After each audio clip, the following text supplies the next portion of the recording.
Friends, நல்லா இருக்கீங்களா? Welcome back to my channel.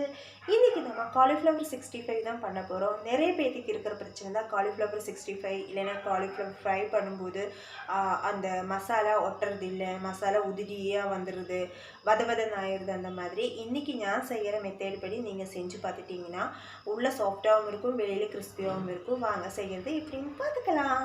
அதுக்கு முன்னாடி என்னோட சேனல் நீங்கள் ஃபஸ்ட் டைம் பார்க்குறீங்க, மறக்காமல் லைக் பண்ணி ஷேர் பண்ணி சப்ஸ்கிரைப் பண்ணுங்கள். சப்ஸ்கிரைப் பண்ணும்போது ஆளுங்கிற ஆப்ஷன் எனேபிள் பண்ணி விட்டுருங்க. அப்போ தான் நான் போடுற நோட்டிஃபிகேஷன் எல்லாம் உங்களுக்கு வந்து சேரும். வாங்க செய்யலாம்.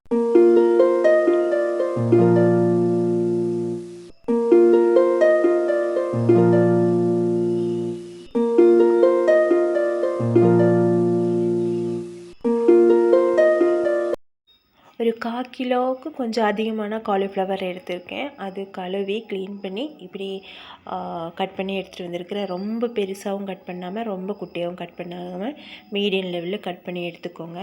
அடுப்பு பற்ற வச்சு ஒரு கடாயில் கொஞ்சம் தண்ணி ஊற்றிக்கோங்க. அந்த தண்ணியில் கொஞ்சம் ஒரு 1/4 ஸ்பூன் மஞ்சத்தூள், கொஞ்சம் ஒரு 1/4 ஸ்பூன் சால்ட்டு போட்டு தண்ணி கொதிச்சதுக்கப்புறம் நம்ம இந்த கட் பண்ணி வச்சுருக்கிற காலிஃப்ளவர் போட்டுருங்க. எல்லாருமே தண்ணி வைக்கவும் அதுக்குள்ளே அப்போவே போட்டுருவாங்க. அப்படி பண்ண வேண்டாம். தண்ணி கொதிச்சதுக்கப்புறம் நீங்கள் போட்டுருங்க.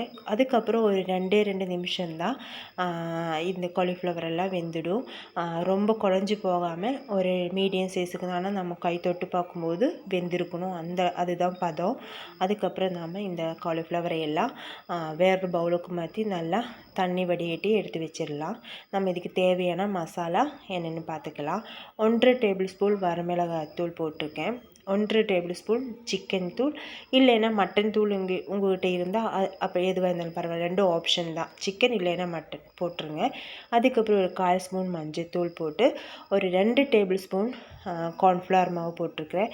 1 டேபிள் ஸ்பூன் மைதா மாவு போட்டிருக்கேன். 1 டேபிள் ஸ்பூன் அரிசி மாவும் போட்டிருக்கேன். அப்புறம் அரை டீஸ்பூன் இஞ்சி பூண்டு பேஸ்ட்டு போட்டு 1 டேபிள் ஸ்பூன் நம்ம டொமேட்டோ கெச்சப் போட்டிருக்கேன். அதுக்கப்புறம் ஒரு லெமனோடது பாதி ஜூஸ் இருக்கும், அது புழிஞ்சு அதில் ஊற்றி சால்ட்டு கொஞ்சம் போட்டு உங்களுக்கு எவ்வளோ தேவையோ அது நீங்கள் பார்த்துக்கோங்க. அதையும் போட்டு நம்ம நல்லா மிக்ஸ் பண்ணிக்கலாம். கொஞ்சம் கொஞ்சமாக தண்ணி ஊற்றி நீங்கள் மிக்ஸ் பண்ணிக்கோங்க. ஃபஸ்ட்டே நிறைய தண்ணி ஊற்ற வேண்டாம். கொஞ்சம் கொஞ்சமாக தண்ணி ஊற்றி நல்லா மிக்ஸ் பண்ணிக்கோங்க. எல்லா மசாலாவும் ஒன்று குண்டுக்கு சேர்கிற மாதிரி மிக்ஸ் பண்ணிக்கோங்க. ரொம்ப தண்ணியாகவும் இல்லாமல் ரொம்ப கட்டியாகவும் இல்லாமல் இதுதான் அதோட கரெக்டான பதம். இந்த மாதிரி இருக்கணும். இப்போ நம்ம மசாலா காலிஃப்ளவரில் மசாலா எல்லாம் சேர்த்து பிரட்டி வச்சிடலாம். காலிஃப்ளவர் உள்ளே போட்டு நம்ம நல்லா மிக்ஸ் பண்ணிக்கலாம். அந்த மசாலாவோட ஒன்றுக்கு சேர்கிற மாதிரி மிக்ஸ் பண்ணிக்கலாம். மிக்ஸ் பண்ணும்போது கொஞ்சம் கவனமாக மிக்ஸ் பண்ணுவோங்க. ஏன்னா அது உடஞ்சி போகாமல் பார்த்து நல்லா மிக்ஸ் பண்ணி எடுத்து வச்சுருங்க. இந்த டைமில் நீங்கள் சால்ட்டு கரெக்டாக இருக்கா அப்படின்னு சொல்லி செக் பண்ணிக்கோங்க. இதை நல்லா மசாலாலாம் மிக்ஸ் பண்ணதுக்கப்புறம் ஒரு அரை மணி நேரத்துக்கு நீங்கள் அப்படியே வச்சுருங்க. அதுக்கப்புறம் தான் நம்ம அதை ஃப்ரை பண்ண முடியும்.